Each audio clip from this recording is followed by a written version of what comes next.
7 December आरो 10 डिसेम्बराव जालांनाय जे बिटिसि बिसायख'थि बे बिसायख'थिनि रिजाल्टखौ दिनै माने 12 डिसेम्बर बे 12 डिसेम्बराव दिनै सानगासिनो दङ।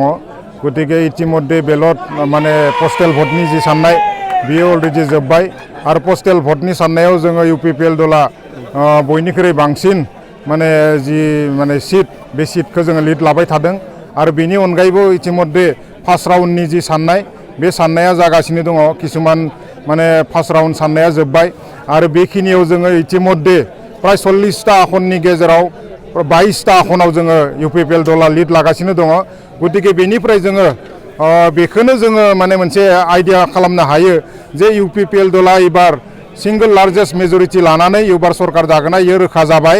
गतिके जोङो बिटिसि ओनसोलनि जि रायजो राजा जि भटार दङ बिथांमोनखौ जोङो UPPL दलनिफ्राय माने आगोथियायै जोङो माने साबायखर होनो सानो जे UPPL दलखौ जोंनि रायजो राजाफोरा माने मोनसे आस्था बिसाखाव लानायनि थाखाय।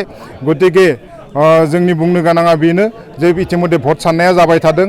फार्स्ट राउन्डनि भट साननाया इतिमध्ये किसुमानाव जोब्बाय, किसुमानाव जागासिनो दङ आरो बेयाव जोङो जिखिनिखौ मोन्दों दिनै जिखिनि रिजाल्ट मोन्दों बे रिजाल्टआ जोंनि UPPL दलनि थाखाय जोबोद माने गोजोनथाव रिजाल्ट आरो UPPL दलानो एबार माने बिटिसिआव सरकार दागोन बेखौ जों बुंनो हायो। 22टा सीटआथ' देरहा हागोन आरो बेनिख्रुइसो जोङो बारा मोननायनि जोंहा माने चान्सआ दङ। खारन जोङो थांनाय समाव जोंनि जि माने साननाय बे हिसाबैथ' जोङो माने प्राय 30टानिफ्राय 32टा सीट मोननायनि जोंहा मोनसे सम्भावना दंखायोमोन।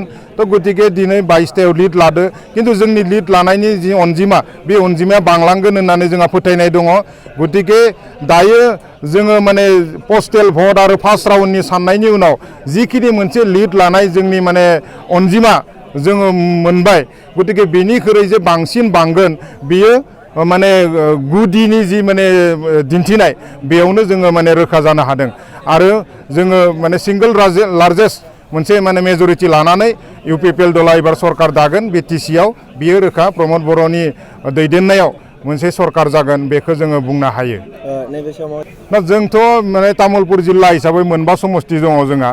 मोनबायाव जोङो मोनबाखौनो आसा खालामदों आरो जुदि मोनथाराबो मिनिमामबाबो जों मोनब्रैखौ जों मोनगोन बेखौ जोङो दाथि बुंनो हायो। गतिके इतिमध्ये जों साननाय बायदिनो जोंनि तामुलपुर जिल्लानि जि भट साननाय आरो बिनि रिजाल्ट बे रिजाल्टआबो फैबाय थादों। गतिके जोङो मोनबायाव मोनबाखौनो आसा खालामदों, किन्तु मोनबा जुदि जों थाथाराब्लाबो जों मोनब्रैखौ एकदम गेरान्टि होनानै जों बुंनो हायो।